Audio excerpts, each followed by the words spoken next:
I'm Jenni Carlson with Ryan Aber. We're at the Cotton Bowl where Oklahoma has defeated Texas 34-27. It was a Red River rivalry for the ages.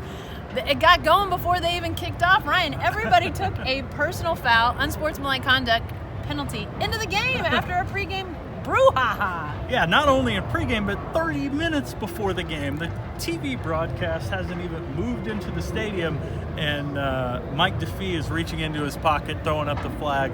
Unsportsmanlike conduct for everybody, and that really changed the dynamic of the game early, because with that, another unsportsmanlike conduct penalty, and you're tossed.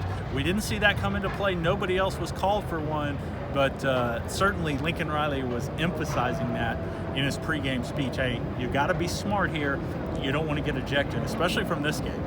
I think we figured it out. If they gave everybody their penalty yards, it'd be like 1,000 yards in penalties. Both Oklahoma and Texas would be at the bottom of the national rankings. Didn't happen that way, but what we saw was a pretty darn good game, Ryan. And I think most people left here talking about the Oklahoma defense, because this was the really first big test for this bunch under Alex Grinch this year.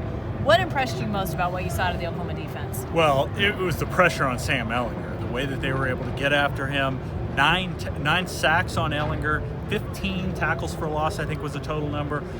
Just incredible. I think that was a program record for sacks. It was the second most tackles for loss that they've had in this game.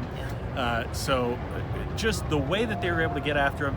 They covered well on the back end, but I'll tell you, any coverage problems get masked real quick when you're able to get after the quarterback the way the Sooners were today. Kenneth Murray was phenomenal right from the start, especially in the first half. He had 5 tackles, not a huge number. 4 of them were in the first half, and he was just flying all over the ball. That defense set the tone early.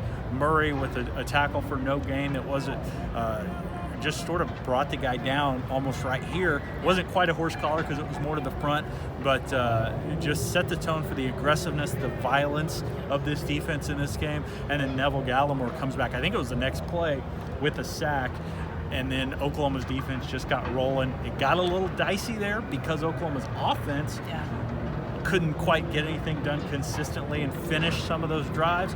But this defense won them the game today, which is incredible given what we were talking about a year ago right here on this field. Well, yeah, a year ago this game cost Mike Stoops his job, essentially. Lincoln Riley firing him before the weekend is out. So obviously a huge change for the Oklahoma defense, and we saw the result here today. But Ryan, you mentioned this Oklahoma offense.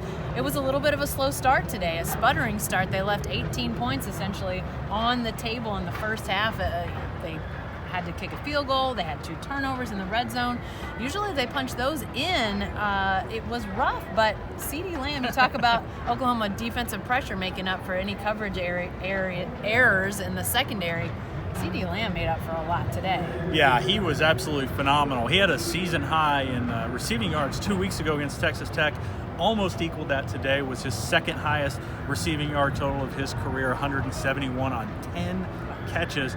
But what was most impressive about CeeDee Lamb were the yards after the catch. He talked so much about that in the offseason, as that's the area where he could really grow and blossom.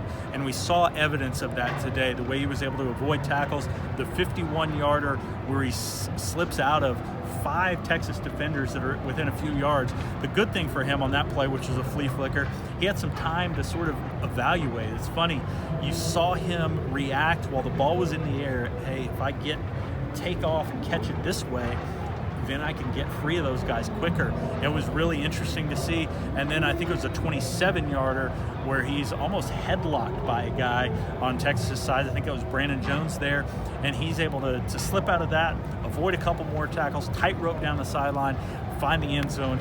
There's a lot of game left after that. I think that happened with about 12 minutes left to play.